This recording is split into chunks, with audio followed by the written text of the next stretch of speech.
Tito's Handmade Vodka is America's favorite vodka for a reason. From the first legal distillery in Texas, Tito's is 6 times distilled till it's just right. And naturally gluten-free, making it a high-quality spirit that mixes with just about anything. From the smoothest martinis to the best Bloody Marys. Tito's is known for giving back, teaming up with nonprofits to serve its communities and do good for dogs. Make your next cocktail with Tito's. Distilled and bottled by 5th Generation Inc., Austin, Texas. 40% alcohol by volume. Savor responsibly. Before we start, a big thank you to serious readers for supporting Backlisted. Yes, people always ask how we keep up with the reading. I usually say 1.5 speed audiobooks and mild panic. And I say, well, I keep up with it with the help of my serious readers, Light. It's the one thing that can make hours of reading feel easy. Because it's not just a lamp, it's a precision tool that replicates natural daylight to stop squinting and eye strain. These lights are recommended by over 500 opticians, and I can see why. The good news is listeners can get £150 off any HD essential reading light with free UK delivery at seriousreaders.com/back. Just use the code BACK at the checkout. That's BACK. And it comes with a 30-day money-back guarantee. That's seriousreaders.com/back with the code BACK. It's Andy Miller. And it's Nikki Birch, the producer of Backlisted. There's actually one more public service message. Yes, if you're listening to this in mid-October 2025, we're very excited to be able to tell you that earlier today, Monday, the 17th of October, we had a message from the 92nd Street Y in New York, 92ny.org. You're going to want to remember that address in a minute. Nikki, why are we excited? What's happening? Well, because we are coming to New York for our first ever series of live shows in 2 weeks' time. And they've said to us, guys, I'm really sorry, but you've sold out the small room. We are now playing not merely a bigger room, but the biggest room at the 92nd Street Y. So it's the kind of thing that like a big podcast say, don't they? We're playing the Albert Hall. The last act I saw in that room at the 92nd Street Y was Steve Martin. So I will be, personally speaking, I will be following in the footsteps of Steve Martin. I believe Barack Obama has played there as well. I believe so, and everybody else. So we're at the 92nd Street Y on Monday, the 27th of October at 7:30 p.m. We're recording a live show on the subject of the famous New Yorker editor and writer, William Maxwell.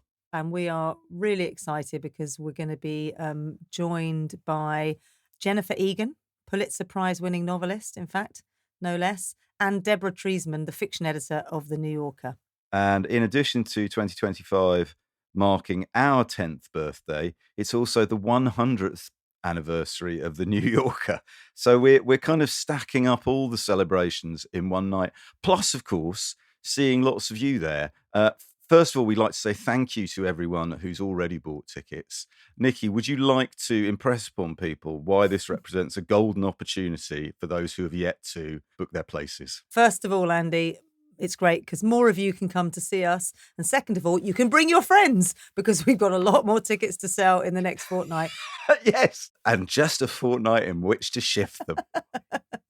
The second show we're doing when we're in New York in the same week, just 2 nights later, on Wednesday, the 29th of October, we are at the Bitter End, the club in Greenwich Village, in Bleecker Street, and we'll be discussing books written by the Nobel laureate himself, Bob Dylan, and that will include his novel Tarantula, his lyrics collection, Writings and Drawings, the first volume of his memoir, Chronicles Volume 1, not Chronicles Volume 2, as it turns out, because he may not even have written it. I've no idea.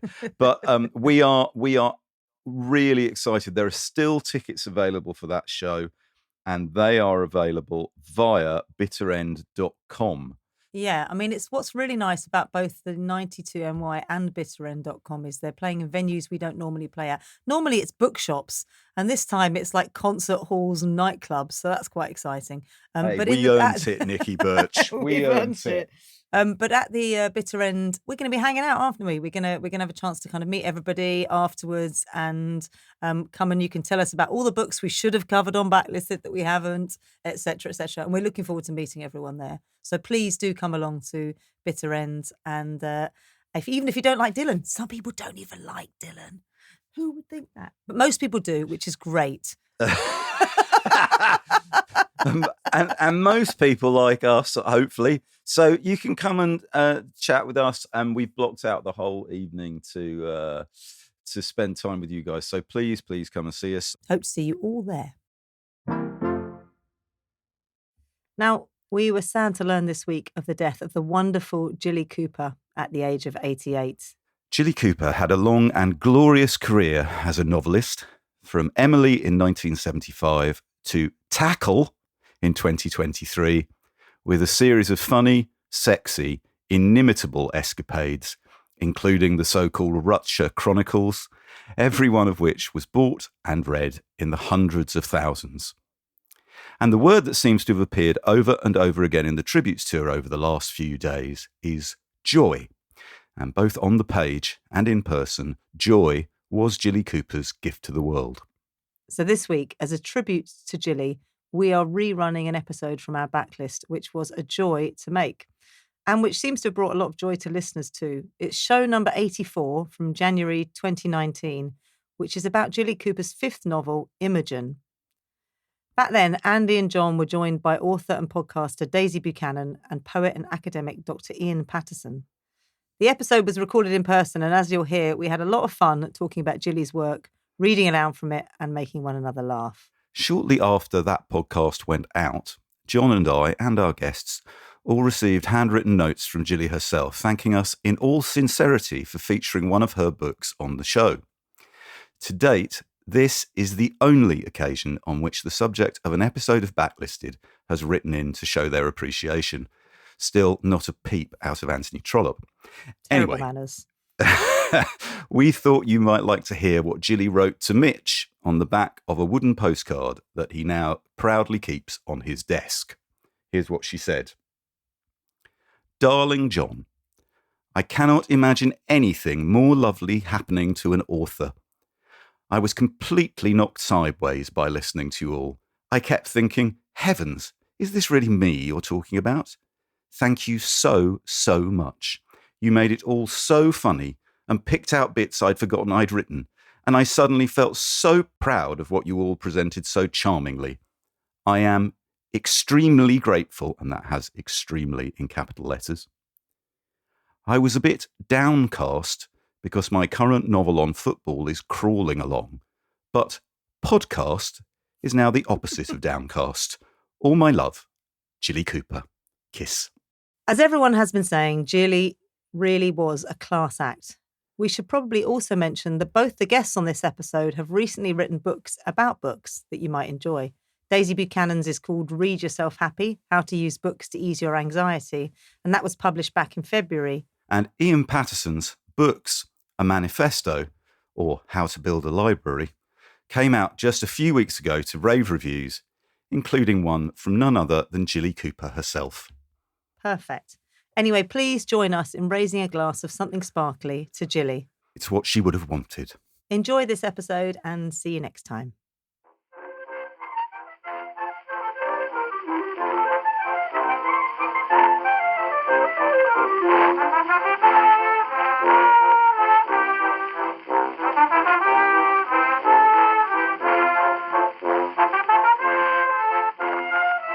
We were talking earlier on when we were in the pub about the problem of consistent excellence.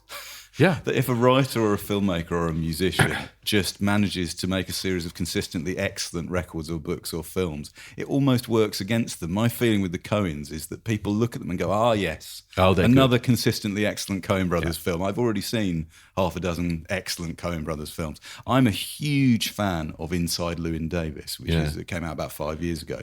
For me, that if that had been made by other filmmakers, that would be acclaimed as a great film about the limits of creativity. But because it was a Coen Brothers film, people go, it's another Coen Brothers film. I think that's interesting, but I think there's a body of work there. I mean, you could say the same thing about, Bergman or Hitchcock. You know, they're consistently excellent. I mean, both, I think, made 50 films. Not all of them maybe as good, but the Coen brothers are kind of, I think they're in that league. You're right that they get maybe taken for granted, but I think there's always the chance you can go back.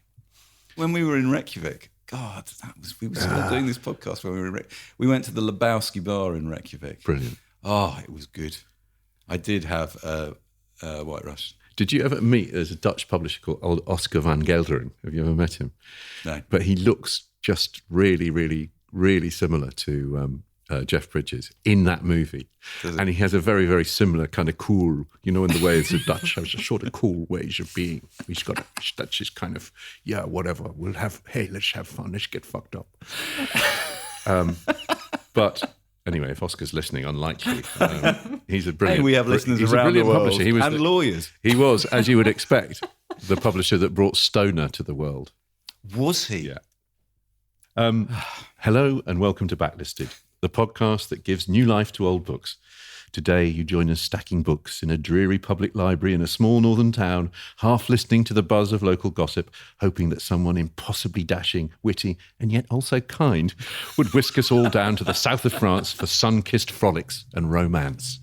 I'm John Mitchinson. And I'm Andy Miller. And joining us today is Daisy Buchanan. Hello. Hello. Hello, Daisy Buchanan. Daisy is a writer, feminist and regular contributor across TV and radio, from Woman's Hour and This Morning to The Guardian, Telegraph, Grazia and The Pool. Daisy's latest book is How to Be Grown Up and is soon to be followed in March by The Sisterhood, a love letter to the women who have shaped me, and that's going to be published by Headline. She is the host of the You're Booked podcast. Brilliant books podcast. On which I have been privileged to appear. Before Christmas, her and her producer Dale came round and invaded my privacy with my permission, and looked at my bookshelves and passed judgment on them. So we've been in your shed, Andy. You have been in my shed. But the podcast is really brilliant. Backlisted listeners, if you don't know You're Booked, it's people talking about their bookshelves, their book collections. Yes, it's about people's formative reading memories and the books in their life. And what I really, really hope to do, whether or not I succeed, heaven knows, but to describe books as sort of loved, touched, fondled objects. Now, I can't believe I said fondled this early on before the jury discussion. Daisy was keen for me to tell you that she is a proud member of the Jilly Cooper Book Club. Many of whom, judging by the response on Twitter today, are backlisted listeners. I must say, the spike in people going and saying how excited they were we were doing Jilly Cooper. And Daisy has been to Jilly Cooper's house. So we're also joined by Ian Patterson, who is a former second-hand bookseller. I am. That's true. Recovering academic. Also true. And a practising poet. Certainly so. He taught English for almost 20 years at Queen's College, Cambridge. Ian's latest poetry collection, Bound to Be, was published by Equipage in 2017. And his poem, The Plenty of Nothing, an elegy for his late wife, the writer Jenny Diskey, was the winner of the 2017 Forward Prize for Best Single Poem. Ian, you wrote a long essay about Jilly Cooper, which was published in the LRB in 2017, I think, yes. And you too have been to Jilly Cooper's house. Yes, I have. Jilly wrote to me and invited us to lunch, Olivia and I, to lunch after she had read it, which is very flattering and was a very enjoyable occasion indeed. Because you got into the Telegraph, it was that. The idea you'd actually because you hadn't really compared it exactly to Dickens and well, you sort of did. But it wasn't just the Telegraph; it was about 7 papers. It went viral. The story, and it said Cambridge Don compares bonking Jilly to Austen and Dickens. Yeah, I'm bonking as if she's in a constant state of frottage. Yeah. Yes, absolutely. At least. Yes, well, you probably gathered what we're here to talk about. We are, in fact, here to talk about Jilly Cooper. But it's a specific, we're at least using one Jilly Cooper to jumpstart, which I'm sure will be a more general discussion of her oeuvre. It's Imogen, first published by Arlington Books in 1978, although most famously the paperback, I think, that came out in 79. It was the 5th in her now legendary series of 7 romances, published between 1975 and 1981. So, It's now the customary question, Andy. What have you been reading this week? I've been reading a novel by J.L. Carr, and long-term listeners to this podcast will recall that the very first episode of Backlisted was about J.L. Carr's novel A Month in the Country. And in my real and occasionally private life, I have attempted to read one J.L. Carr novel a year since we did that podcast. Because if you remember, John, one of the things about J.L. Carr, which is fascinating as a writer, is he never wrote the same novel twice. Right. And in fact, although you can recognise certain tropes repeating if you read a few of them, nevertheless, they tend to be very different from one another. He tended to find an event in his own life that he would then work out from imaginatively. And he was a publisher as well. As I said on the podcast, I remember buying books from him when he came into the shop in like 1993, when he was hand selling copies of Harpole and Foxbarrow. Anyway, the novel of his that I read was How Steeple Sinderby Wanderers Won the FA Cup, which, as you will appreciate, was quite a reach for me because it's about football. And as the author of a book about how much I dislike sport, I thought, well, I'll give this a go. And of course, it's wonderful. And several people had said to me, well, it's not really about football. It is about English country life. It is about English country life, but let's not kid ourselves. It is about football. It is. There is a spoiler in the title as well. They do win the FA Cup, so I'm giving nothing away. But what I would say about it is it's one of his more straightforwardly funny novels. It's quite slight, but it has all those beautiful breaks into lyricism, which I think other novelists would find it quite difficult to manage the contrast. He does this very brilliant thing, a bit like Beryl Bainbridge. He does this really brilliant thing of managing to balance character against situation to give something melancholy, funny but melancholy, I think. There's also that kind of football nostalgia, which I know you don't massively indulge in, but the kind of, the old, jumpers for goalposts, leather, heavy leather footballs. The book, weirdly, that that reminded me of it when I read it right back when we did the podcast. So, of course, my memory of it is slight now, but except enjoying it a lot.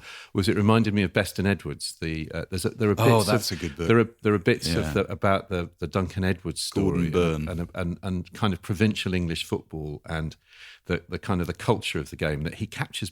As you say, it's about rural life, but it is also about football culture. I thought what I would do is, instead of reading an excerpt from How Steeple Sinderby Wanderers Won the FA Cup, I'd just read the blurb, because we like blurbs on this podcast. And J.L. Carr wrote these blurbs himself, of course. This is an edition published by his publisher, the Quince Tree Press. So I'll just read you how J.L. Carr wanted you to think of this novel. This is how the blurb starts. Book writing can be a tedious job needing some incentive to keep one at it. The impulse here was, can this unbelievable feat be made to sound like the truth even though it didn't happen? So I stacked the cards. A foreigner with remarkable theories, 2 young men with good reasons for having quit top-class football, a chairman of Napoleonic ability.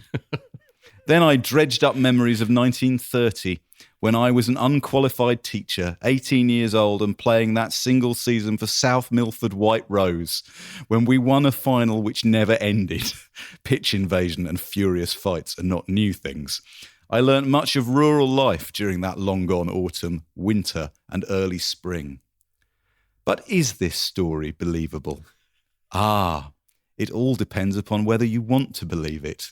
J.L. Carr, 1992. Brilliant. Now... Wow. What an extraordinary blurb. Yeah. Doesn't that make you want to read the book? Yeah. Absolutely. He's J.L. Carr, no fool, I would suggest there. And the other thing is that there is a kind of harmonic resonance with A Month in the Country, because you feel that a lot of the detail of his understanding and feel for rural life that book is full of is also there in Sinderby. I'm not going to read Wanderers. it, but he does a similar fabulous thing as in A Month in the Country, where he holds something back for the last page, and he does a kind of switch on the last page, which is extremely moving and makes you feel like what you've been reading, while it's been presented to you as quite light, has in fact meant a lot more to the person telling you the story than you might at first have thought. So I strongly recommend that. How Steeple, Sinderby Wanderers won the FA Cup by J.L. Carr, now published, in fact, by Penguin Modern Classics. There is a Penguin Modern Classic edition. Oh, that's brilliant. John, what have you been reading this week? Well, I've decided to talk about this week, not a single book, but a whole lifetime. Very sad, and announced this week the death of John Burningham, John Burningham is one of the, I think, giants of children's book writing and illustration. Came to prominence in 1964 with his book Borka, The Goose Without Feathers, and has since then, right until the very end, produced remarkable books, beautiful, visual, rich books, very funny, dry, wry, witty stories. And I had the great fortune to almost publish his last book. We worked very hard on a book of his called Champagne, and we're about to open some champagne. One of the great things about John was whenever you went to see him, there would be champagne on the go. And I'm pretty sure that wasn't just because he was doing the book. He loved it. And I remember going to see him. It was a long and complicated story as to why, but he couldn't find a publisher for the book, which seemed incredible. You know, having been one of the great. He lives in Hampstead, wonderful rambling house with his wife, who's also a genius of the genre, Helen Oxenbury. And always champagne open. And he came in the whole book, which is here, the whole book was already done, really. It was just all on a wall. He said, I finished my wall. So he said, if the wall's finished, then book's finished, really. Just need to find a way of getting it printed. Anyway, long story short, we couldn't quite do it on Unbound, but I worked with his wonderful designer, Ian Craig, who had been back at Random House Children's Books for many years. The book was laid out by John and Ian together, and it came out last year. And I brought a few of my favourites in. Get Off Our Train, and John Patrick Norman McHenessy, the book Who Was Always Late. But I also brought in this incredibly beautiful autobiography, which is full of, and there's, apart from amazingly lovely photographs of John and Helen when they were younger, riding around on Vespers in Europe. There is his very dry gloss on his own books. There's a wonderful foreword by Maurice Sendak, because I think Maurice Sendak. Maurice, of course, Maurice Sendak. And then on the back, there's a brilliant thing from Raymond Briggs as well, saying, that said, Birmingham is a blooming nuisance. He should retire now. After all, he's very old. But no doubt he will go on and on doing yet more brilliant stuff, Raymond Briggs. You've got there Courtney about the dog. Courtney, this is just the most wonderful. So this was published in the early 90s. And I don't want to give the ending away because it's wonderful. It's what the dog gets up to in the story. Courtney is a dog. And this is what he says about the story, right? He says that Courtney must be loosely based on our dog Stanley, who was probably a cross between a Labrador and a Border Collie. All the animals we've ended up as characters in stories sooner or later. And he does the best dogs, the best animals. I bought Stanley from a pet shop in Hastings. He was very likely a result of some liaison between a couple of curs around the fishing huts on the beach. We used to talk to him in a North Country accent, which really had no logic. There are lots of things going on in this story, says John. The parents have an obsession with racial purity and are determined that the new pet should be a thoroughbred. The father is suspicious of this male who has come into the house, and the mother develops a closer relationship with the dog than with her husband. I just love his work. It seems appropriate then, given that John Burningham's Champagne and the subject of this week's podcast, Jilly Cooper, that John is about to... Oh! And this is, I'm sure, very relatable for people at home as we sit here quaffing champagne when you listen to this at 7 o'clock on a Monday morning. Enjoy a dry January, kids. Yeah. Anyway, should we toast? Well, we have John Birmingham's fabulous last book that was finally printed, Champagne in front of us, but I think he would have loved the idea that we toast him on air. So here's to John Birmingham. Well said. I have to raise an any other business issue, which is to say that I will be interviewing Pulitzer Prize-winning novelist Andrew Sean Greer about his novel Less, which is a great favourite of ours at Backlisted. We talked about it on the podcast last year. It's one of my favourite books of last year.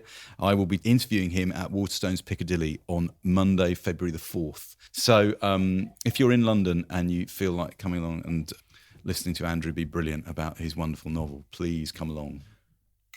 Now, to the matter in hand. Should we start with the usual question, Andy? Yeah. So turning to Jilly Cooper and specifically to Imogen, Daisy, can you remember when you first read this book, this novel, Imogen? I'm pretty sure I would have been about 13 or 14 in an area of my school called the Small Hall, which was really a canteen, but they wanted to kind of push up. And I read Riders and Rivals and The Man Who Made Husbands Jealous. But this, I remember thinking, was about Jilly really getting teenagers, and everyone else in Jilly's other books, which I'd loved, they all seemed fantastically glamorous and to live lives entirely unlike mine. And Imogen was a girl who worried about her weight and worried that she was a bit boring and worked in a library and longed for someone glamorous to sort of come in and change it. And I thought, Jilly is writing my life. Where is this sexy tennis player? He's clearly nowhere in the Small Hall. We had a slightly creepy gardener who got fired, who I think would have whisked in and done the job, but it wasn't quite the same. Ian, Jilly Cooper, when did you first read or encounter Jilly Cooper's work? Well, I wasn't really a teenager in any real sense. I was more like 66. I did know about Jilly Cooper, and I had read her columns in the Sunday Times when I were nobbut a lad, but and enjoyed them very much. But I never actually thought that I would enjoy her books. But when Jenny was ill and everything seemed pretty dreadful, I wasn't really able to concentrate on the sort of reading I ought to have been doing.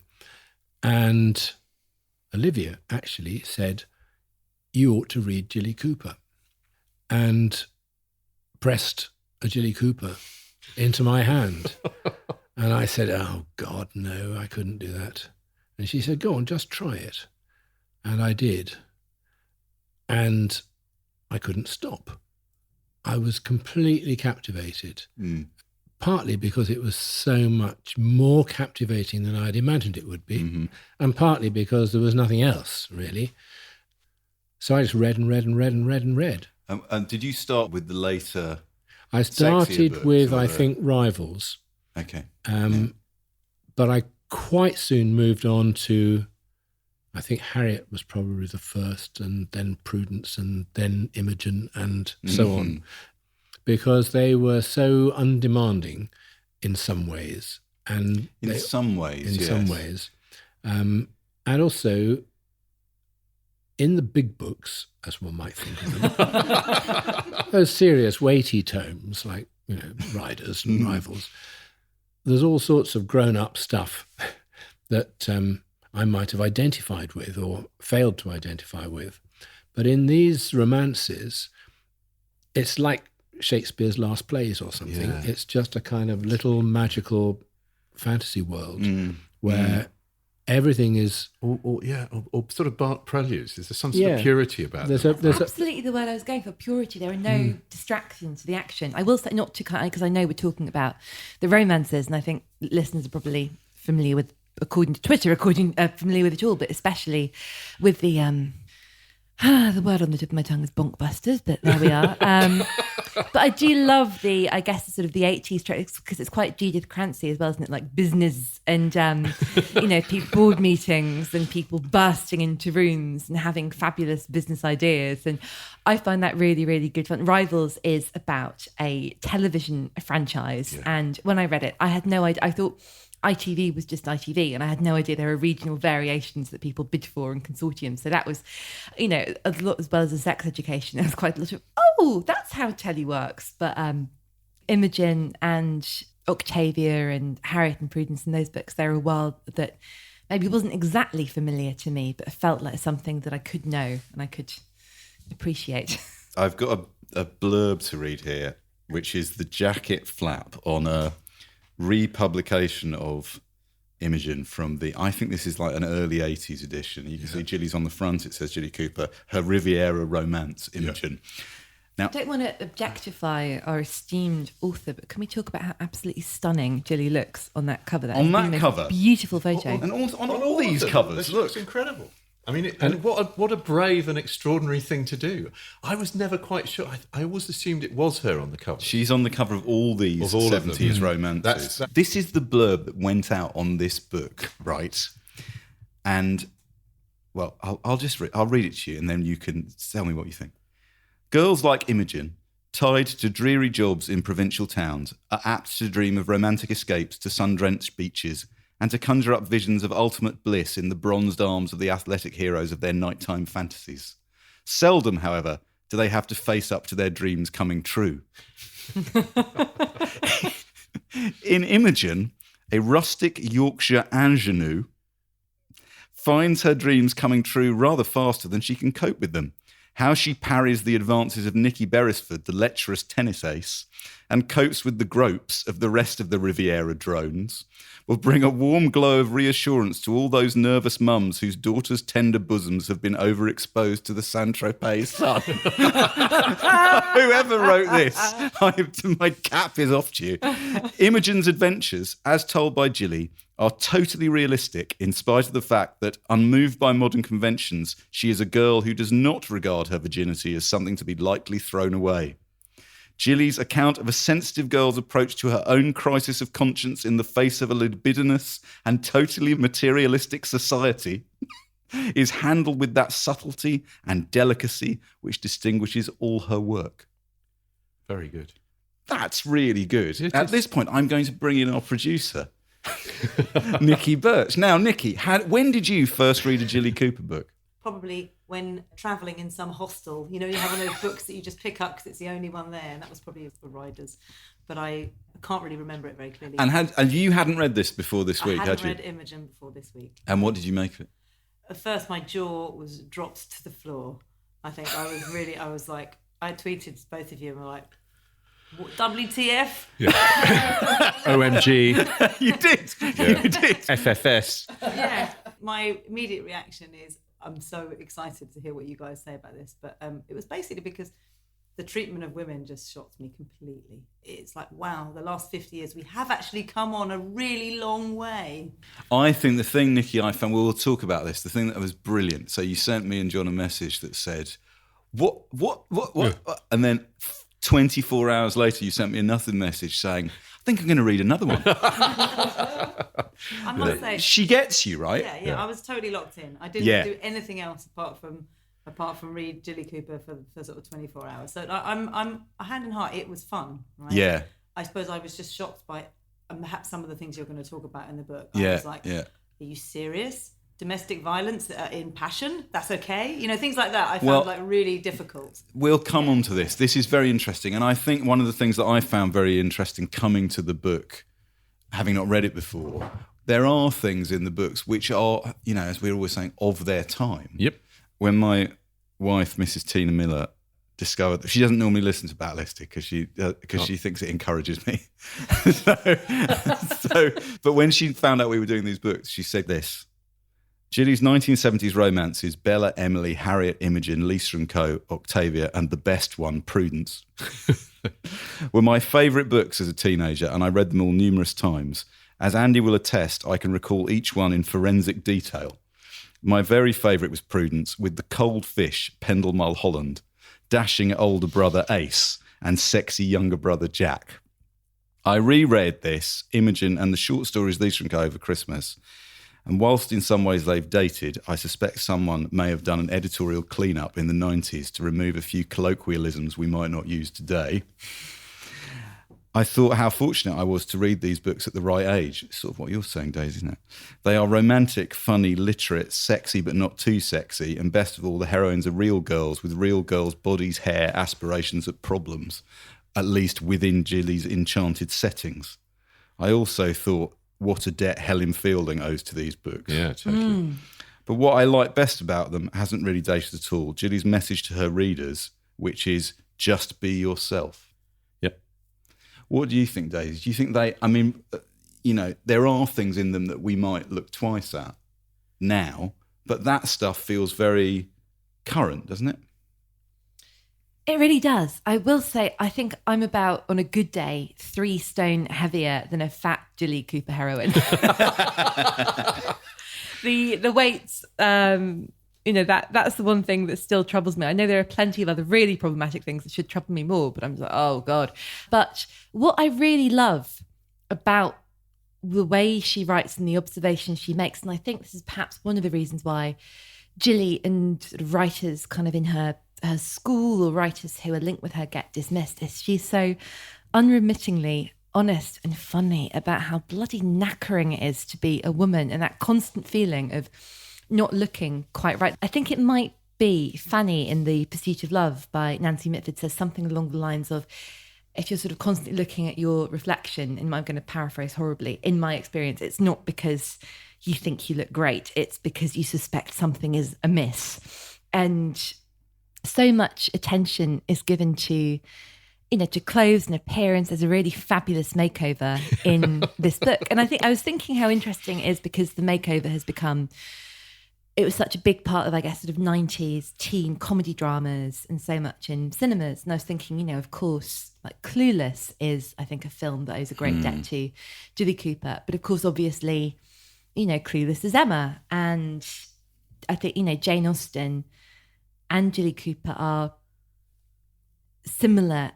They're really, really brilliantly bitchy. What I love so much about Jilly is her voice and her tone and her disdain for earnestness. In my Jilly Cooper book club, hello, it was so interesting to meet these women. And these women we're in our broadly 30s and 40s. We're a real range of people. There are lots of journalists like me, but also, lawyers, finance experts, people who sort of work in the public sector and the arts, people who do really big, important jobs. You put us all together in a room, you'd know there was something that we had, that we shared.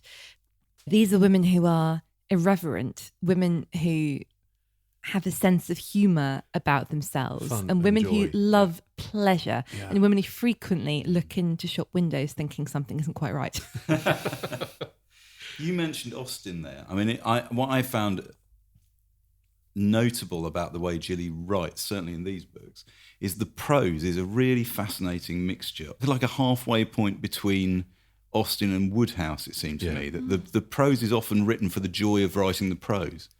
The jokes come out. She likes a pun. She likes a literary reference. She likes to keep the plot bowling along. She's very good on detail, though. I mean, she's amazingly good. She started as a journalist, and that one of the things that I've read this week that really loved. I wanted to try and get some context to when the book was being written, and it was published in 1978. She was living in Putney, and there is a truly fabulous diary called The Common Years about her life in Putney and dog walking. What you get the sense of is somebody she's living a life, she's writing about it as a journalist, she's also writing, turning it into fiction at the same time. It's all one thing. She's writing about what she knows. But her research for the books is famously kind of exhausting. And even in the romances, the details of the hotel rooms in Imogen and the meals, it's not product placement, but you get a sense of 70s kind of boutiques on the Riviera. I love Jackie Collins. I love so many writers who are writing commercial women's fiction at this time. But there are I think, particularly American writers who be like, they went to the best restaurant and said, I want a bottle of your most expensive champagne, and they had lobster and they had steak. And there's none of that in Jilly. She is known, I think, as a writer of glamour, but her domestic detail is magnificent. And what I love about Imogen is, before you go to the Riviera, I'd really forgotten how good she is on the detail of the home and the way, the sort of the parish magazine sort of left crumpled, and the vague mum, and the being a bit embarrassed because you're not having a joint for Sunday lunch and you're having macaroni cheese, and the dog being over familiar and awkward, and hiding pants and claiming they're for a jumble sale when their own knickers, a laundry that's dropped off a radiator. I think that's absolutely right. I think her detail is extraordinary. I think it's something that she does share with Jane Austen, who was also writing about the life that she was living at the same time. And Woodhouse has the other side of her, which is the ability to put fantasy into the clearest and most elegant prose. And she combines those two things quite wonderfully, I think. with a lightness of touch and a capacity to feel as if the novel is being written for you as you read it, which is she has that thing that, Douglas, this is brilliant. I've said this on Backlisted before, but I think about it a lot. It's a really good turn of phrase. Douglas Adams' description of Woodhouse as pure word music. And at her best, you can feel her when she writes getting into kind of that kind of flow where the words are beginning to form this beautiful, light kind of andante of humour and intelligence kind of pushing the thing along. The great thing about her humour, particularly the puns and the jokes, is that it doesn't matter who articulates them. No. It's always, in some sense, the authorial character of the prose. It's it's part of the rhythm of the presence of the same person managing the whole thing. Well, we'd like to, if one of you would like to select something to read from Jilly's work, while you do that, let's listen to, you were talking about Jilly writing about what she knows. This is a clip from Jilly Cooper talking on the Late Show in 2016 about how she got started as a writer. I went to a party when I was a dinner party, and I met this lovely big man with a big laugh, and he said, what was I doing at the moment? So I said, well, I was newly married, and it was quite difficult because I got up in the morning and I went to work, and then I shopped during my lunch hour, got all the things of food, and I went back to work, and then I went home and I washed my husband's shirts, I ironed them, I cooked dinner, I cleaned the flat, and then we made love all night, and then I got up in the morning. And the next day, I did the same thing. And I did the same thing again for 6 months. And then I died of exhaustion. Yeah, it's a very demanding lifestyle. It was lovely. I was very happy doing it. I'm sure you were. Anyway, but... It's a very nice way to spend some time. It was nice. But I mean, so Godfrey laughed and he said, oh, gosh, write about it. And so I did. And I handed it in. It was in the English colour magazine, Sunday Times, and then it appeared, and I got 9 jobs offered that week. The thing about Jilly Cooper is, as you can hear from that clip, is, you know, anyone could get a break. Well, not anyone could get a break, but if you get that break, what do you do with that break? She works really hard. She works really hard all the way through the late 60s, through the 70s, and she's operating at a really high level. She's writing a novel a year. She's a regular columnist in more than one newspaper. She's publishing a collection of journalism. She's got her diary, and she's writing fiction. And the Sunday Times pieces, some of the interviews are just fabulous. I mean, reading her, she did 2 interviews with Thatcher, both of which brilliant. Yeah. She did a terribly damaging interview with Neil Kinnock. Did she? Yeah, which is, I mean, unfortunately also, very funny. But she talks about the Tory party conference. I mean, this is a proper satire. Ted Heath sat sulking and huffed up like a great gelded tomcat whose mistress has forgotten the whiskers. So, I mean, she's good. That's the thing. If you listen to the first Desert Island discs, it's fascinating to listen to that. She recorded another one in 2016 with Kirsty Young, but the first one with Roy Plumley, where she flirts outrageously with Roy Plumley all the way through. But there is a kind of, you do get that sense of, she'd only written 6 books at that stage, but she's a fully formed character. I mean, she is Jilly Cooper to all intents and purposes, the Jilly, before she has written all the books that made her famous. And you know what she chose as the book, her Desert Island book? I do know, but go on. Yeah, it's Anthony Pohl. With whom she was very friendly, in fact. And quotes occasionally, certainly in her journalism. I tried to get hold of a copy of her 1980 book, Super Cooper. Yeah, can't get so named because Super Trooper by ABBA was in the charts at the time. So she had an eye. Who wants to read us something from Imogen? Well, I could read a bit. It's chosen pretty much at random. I chose my bits carefully. Well, I forgot to do it, you see. Anyway, it goes something like this. Can I go to the loo? Said Imogen, who didn't want to, but was desperate to repair her face before Nicky could compare her any more with this ravishing creature. Down the passage on the left, said Cable. We'll be in here. Do you think 5 bikinis will be enough, Nicky? What price Lady J's moth-eaten red bathing dress now, thought Imogen savagely. as she combed the tangles out of her hair. Her face was all eyes in a for once pale face. She pinched some of Cable's rouge, but it made her look like a clown, so she rubbed it off again. She found Nicky and Cable in a room where everything seemed scarlet. Carpet, curtains, and every inch of wall that wasn't covered by books and pictures. Even the piano was painted red, and in one corner stood a huge stuffed bear wearing a scarlet regimental jacket. "Oh, what a heavenly room," sighed Imogen. Cable looked at her with surprise. "Do you think so?" "Matt's taste, not mine." Detail. Yeah. Detail. Bear in a regimental jacket. Bears do furnish a room. It's quite Henry Jamesian as well, I think, that there's so little about Cable, but you find out so much about her just from her reaction and her sort of positioning against Imogen, and that putting something on and taking it off again, being very evocative. Daisy, have you got a bit there that you would like to share with the room? Oh, gee, stop me if this is too long. James Edgeworth had the rosy complexion, puffed out cheeks and curly hair of cherubs that blow the wind at the corner of old maps. He was small, plump, and wore a yachting cap and a look of eager expectancy. "Let's have a drink," said Nicky. "Tomato juice for me," said Yvonne. "Pity to waste it when it's duty-free," said Nicky, giving her one of his hard, sexy looks. "Oh, well, if you twist my arm, I'll have a baby sham," said Yvonne. Everyone else had double brandies.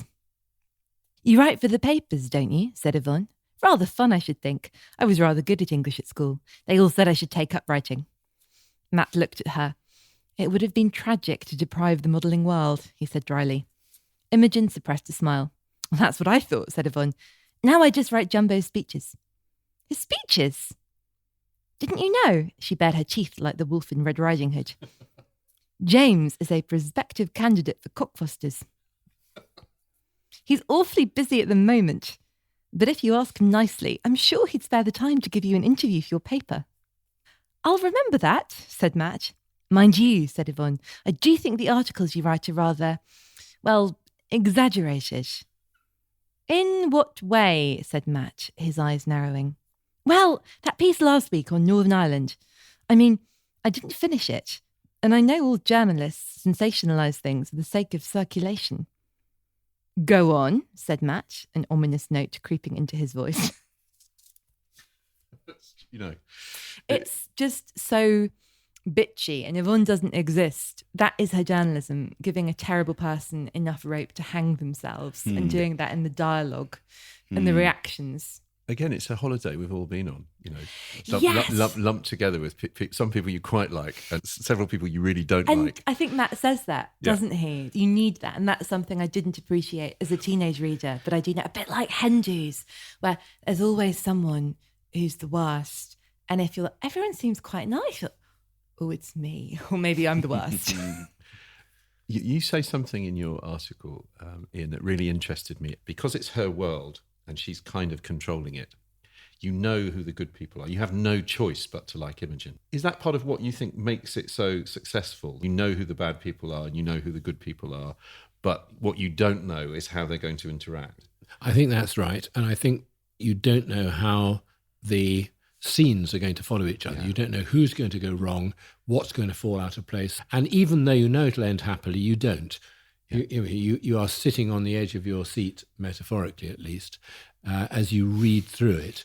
Because actually, I always feel quite comfortable reading her. I don't actually feel physically uncomfortable.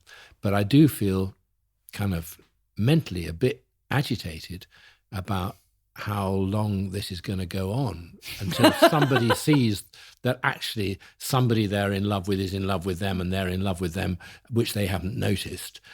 And that's Austen, though, isn't it? It's Austen. It's Woodhouse as well. It's the way in which an imbroglio is created and then disentangled. It's Shakespeare too. Not that I'm saying Cambridge Don says Jilly Cooper better than Shakespeare. But you do say in your piece, I think this is worth highlighting because I can see exactly what you mean here. That certainly the later novels, because she's written effectively, this is like a 12-volume roman fleuve, which she might not have intended to start writing, but the same characters recur over a number of decades. That it's ended up being like a Dickensian marshalling of and certainly Pole-like, Yeah, we have a clip here of, this is from the Desert Island Discs, John, that you were talking about, the later Desert Island Discs.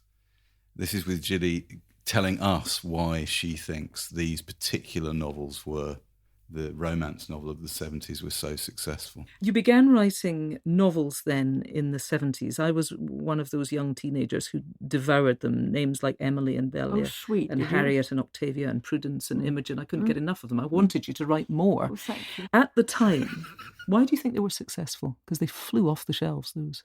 I think they were successful because the men were lovely. I mean, the men were very, very attractive. A lot of Leo in the men, but a lot of men I knew. I think if you can be funny and have a glamorous hero at the end, I think it gets people going. Now, Nikki's got her head in her hands after listening to that. See, Jilly thinks it's because of the lovely, lovely men and how they behaved so appallingly that you ladies just can't resist, Nick. Surely, Nick, you must love Matt. Lovely Irish kind of... Can we talk about the fact that Matt, who is presented as, he's much older than the heroine and he's a bit rugged, and can he ever love Imogen because he's loved before and he's got this long past and life and history, and he's 32. Yeah, I know. This struck me quite forcibly as I was rereading it yesterday. I've got a bit here. This is for me, this is my favourite short passage in this novel. And it brings together what I think this unlikely combination that Jilly manages in the prose, right? So Imogen, it's near the start of the book, and Imogen has been invited away on holiday by the tennis pro Nicky Beresford, and he's written to her parents saying, nothing will have happened to your daughter. A deeply, deeply sinister man. Anyway, so Imogen is packing for the holiday. It's worth saying, isn't it, that Imogen's father is a vicar. Yeah, very much so. She's naive, but she's no fool. On the eve of her holiday, the mauve packets of the pill were safely tucked into the pocket of her old school coat hanging at the back of her wardrobe. She'd been taking it for 8 days now, and she felt sick all the time, but she wasn't sure if it was side effects or nervousness at the thought of seeing Nicky. It was such ages since their last meeting, she felt she'd almost burnt herself out with longing. Then she was worried about the sex side. She'd been taking surreptitious glances at the joy of sex when the library was quiet, and the whole thing seemed terribly complicated. Did one have to stop talking during the performance like a tennis match? And wouldn't Nicky, accustomed to lithe, beautiful female tennis players, find her much too fat? She put her hot forehead against the bathroom window. In the garden, she could see her father talking to the cat and staking some yellow dahlias beaten down by the rain and wind. That's what I need, she thought wistfully. I'll never blossom properly in life unless I'm tied to a strong, sturdy stake. Now, hang on. Whoa, hang on. She also packed a pile of big paperbacks she'd never got round to reading. Daniel Deronda, Lark Rise to Candleford, Scott Fitzgerald, and Tristram Shandy. On the bed lay a box of tissues. They don't have the kind of loo paper you can take your makeup off with in France, Miss Hockney had told her. A cellophane bag of cotton wool balls and a matching set of Goya's passport she had won in the church fete raffle. Oh, I think this is the brilliance of... This is what's brilliant about Jilly Cooper. This is exactly what my wife was saying about her message to her readers is be yourself. Yeah. You can be silly, and you can also take Tristram Shandy on holiday with you. And we're shown that Imogen has a good go at reading Tristram Shandy before getting bored with it and then deciding she's going to read The Great Gatsby instead. So I think that seems to me a really positive message about the capabilities of the girls she's writing about. You can do what you want. There is another message though, which is Imogen does not have any point in the story where Imogen isn't constantly thinking about a man. The only point where she's not thinking about a man is a very key plot point where she rescues a young boy. But there is nothing in the story which is being passively led by a man. But I think that at the time, and even, to an extent now, without wanting to sort of divulge too much personal information, someone who was, my father isn't a vicar, but I was brought up by a very strict Catholic family. And I remember that sort of with my first boyfriend. And because the other part I selected to read was when Imogen loses her pill. She's got the pill, and it's always the pill, isn't it? Not her pills, her pill, singular. She's left them in a pocket and it gets given to the church jumble sale and she has to rescue them. And there's a horrible nosy old lady and a kind lady who knows what's going on and makes sure she gets them back. But that, being pushed and pulled, I think that she was a social chronicler. And I think that it's interesting, perhaps even politically. Jilly Cooper's writing at a time when women didn't feel as though, their bodies belonged to anyone. They were either being controlled by their parents or being controlled by some man. No non-straight people in Jilly Cooper. A few tokenistic ones in the later books. They don't turn up here. I think there's a reference to being queer that's not in the 2019 woke sense. But my goodness, there is a lot that's problematic and tricky and infuriating and upsetting and difficult. But I think that it is worth remembering she was a really, really brilliant observer of a time she was living in, which was really, really, really progressive in some ways, but also shockingly not progressive in others. I mean, the other thing I'd say, Nick, in response to that, what I think is perfectly justifiable criticism is her heroines, to use the horrible phrase that we use now, have agency. She might be thinking about those things, but she does what she wants. The will of the heroines is the thing that pushes out in the end. Can I talk about, have you read Harriet yet? So Harriet is, I think, perhaps the book that's perhaps the most similar to Imogen, and because other books as well, there are heroines that are much, much, much spikier than Imogen. I love Imogen like I love Fanny Price, and nobody loves Fanny Price. Everybody thinks Fanny Price is really wet and pathetic, but as someone who often feels very wet and pathetic, I think that's my girl. Harriet is set at Oxford.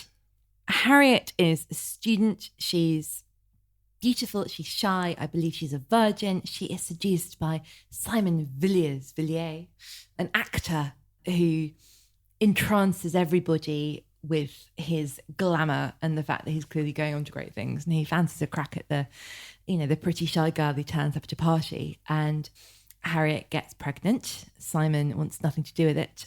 Harriet sort of has the baby, even though everybody's desperate for her not to, leaves in shame and ends up as a nanny to a glamorous man. Can you guess what's going to happen?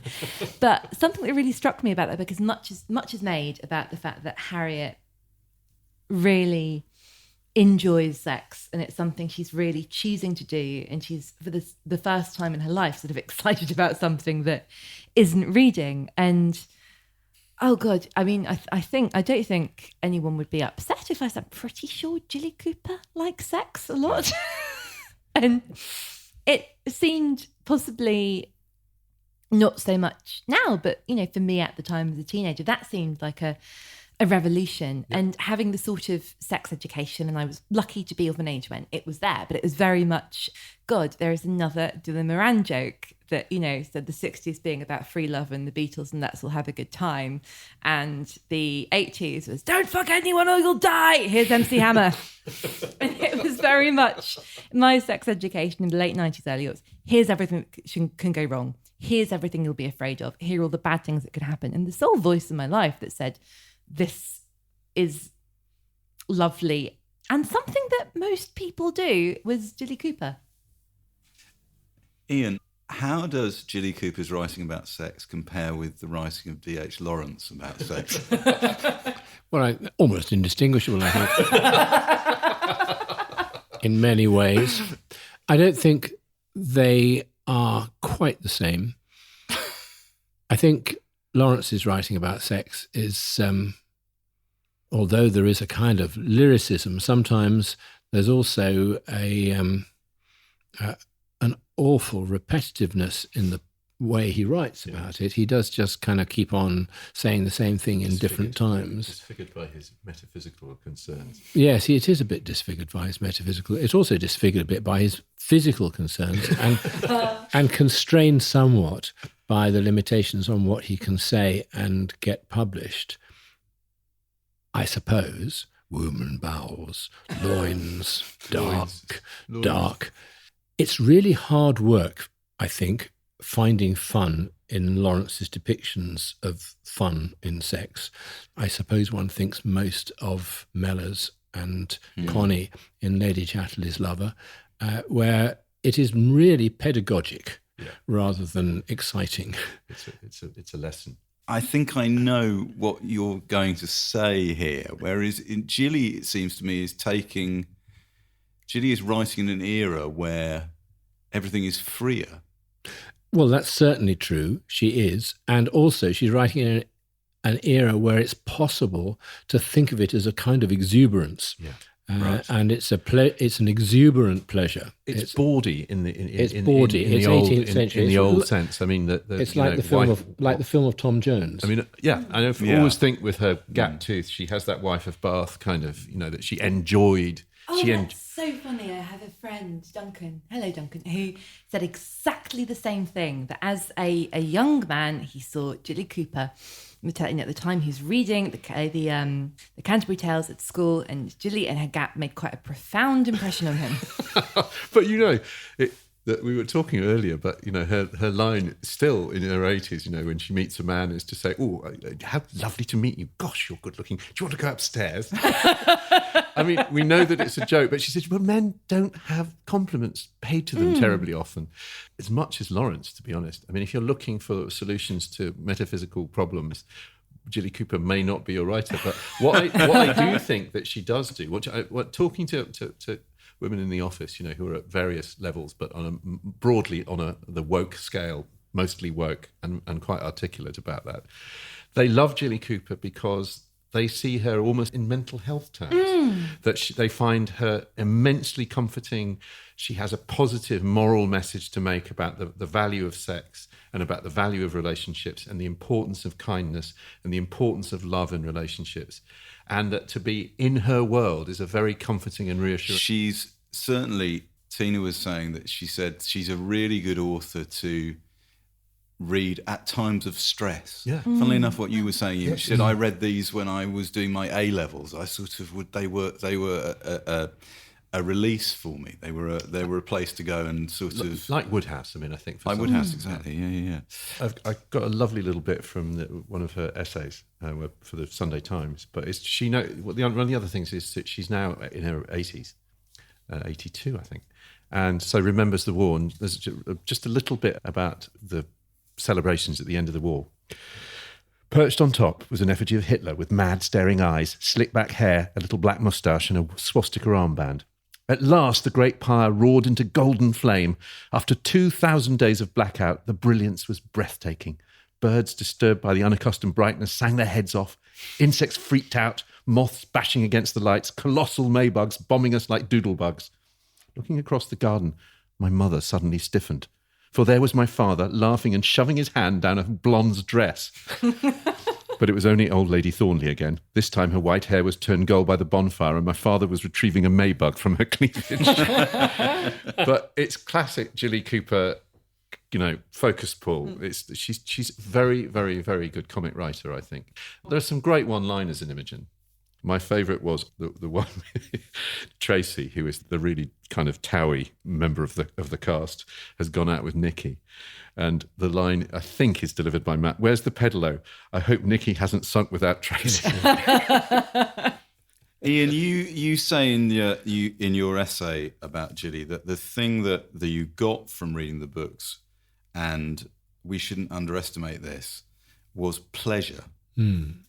What are the pleasures that you think Jilly gives to the reader which you wouldn't get from another writer? What is the thing in her work that is so much? I don't know that I go so far as to say there are no other writers that would provide similar pleasures, but I think I'm glad that John said comic just now, because I think that comedy is a central element in pleasure because it has a happy ending. But I think I think that what she actually manages to provide is not so much, though perhaps to some extent in the Bonkbusters, guilty pleasures, the pleasures of finding things that you wouldn't elsewhere find said. It's the pleasure of indulging fantasy and at the same time indulging it within quite strictly delimited scenarios which are written in such a way as to ensure that you can take them seriously within their limits. But at the same time, it's full of jokes. To use the grim phrase, it's a safe space. A Jilly Cooper novel. A Jilly Cooper novel is a safe space. Please, can we talk about parties? Because it's Jilly Cooper's fault, but I think I like parties. This is your last word on the matter. So this is your final statement. Jilly Cooper's parties are nearly always disastrous. And that is, I think, one of the pleasures of them, because you have the fun Never of serve going bowl to the food. party, but you don't have to go. And one of the, I think, great, my friends Caroline O'Donoghue and Ella Resbridger, both brilliant writers. They, Caroline does a brilliant podcast, Sentimental Garbage, where they talk about commercial women's fiction. And they said the people complain constantly about the tropes in commercial women's fiction. All writing has tropes, sort of thrillers have tropes, science fiction has tropes, it's not, but people are sort of keen to spot them on these. And what people think are the things like, who the heroine is going to fall in love with, and, but that's not, we know who by page 20, it's the how that we're interested in.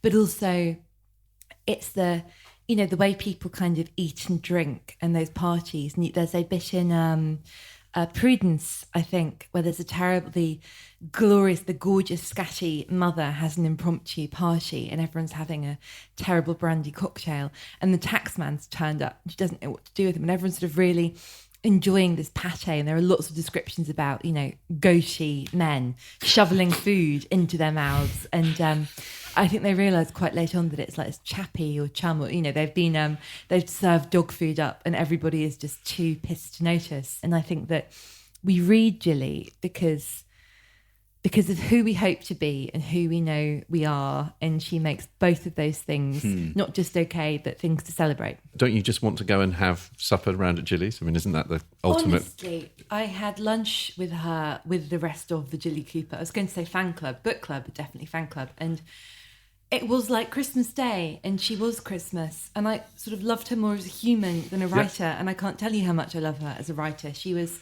I was saying to Ian, radiant, and I don't use that word lightly. Ian, does that tally with your experience? It rather does. Yes. It was, I have fortunately had lunch with her a couple of times, and it's always a joy. She is just the most generous human being, witty, intelligent, kind, thoughtful, drunk. It's... Yeah, so Dr. Ian Patterson with Let's Face It, a bit of a crush now. Well, it's true. So think on, Nicky. When I say drunk, darling, I don't mean drunk, I mean full of wine. Is there a difference? Yes, my darling, because I've given up vodka in a pathetic attempt to be slightly more sober. That's exactly what I meant, yes. I do think Jilly has that in common with F. Scott Fitzgerald. Well, when characters are sort of working on their drinking and not wanting to be massive pissheads, they give up drink, but that doesn't include wine or beer.